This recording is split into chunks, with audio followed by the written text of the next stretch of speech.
আপনি যদি আপনার নানিকে খুব ভালোবাসেন বা প্রায়ই তাকে মিস করেন, তবে অবচেতন মনের স্মৃতি থেকে এই ধরনের স্বপ্ন আসে।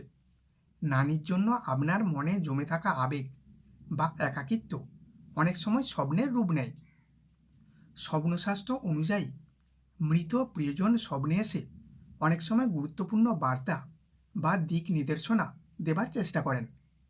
নানি স্বপ্নে কিছু বললে বা কোনো নির্দিষ্ট কাজ করতে বললে তা আপনার জীবনে কোনো আসন্ন পরিবর্তন বা সতর্কতার ইঙ্গিত।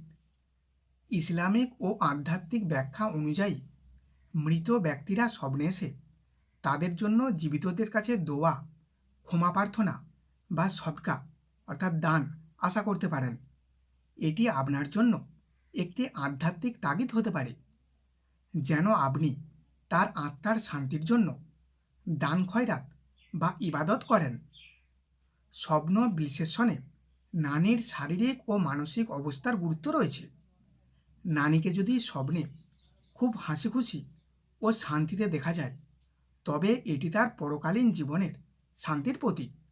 তবে তাকে যদি অসুস্থ বা কষ্ট পেতে দেখেন, তবে তা আপনার নিজের জীবনে কোনো সতর্কতা বা সমস্যা সমাধানের ইঙ্গিত। স্বপ্নে মৃত প্রিয়জনকে দেখলে ভয় পাবার কিছু নেই। নানির আত্মার মাগফিরাত বা শান্তির জন্য আপনি আপনার সাধ্যমতো তার নামে দান করতে পারেন বা দোয়া করতে পারেন।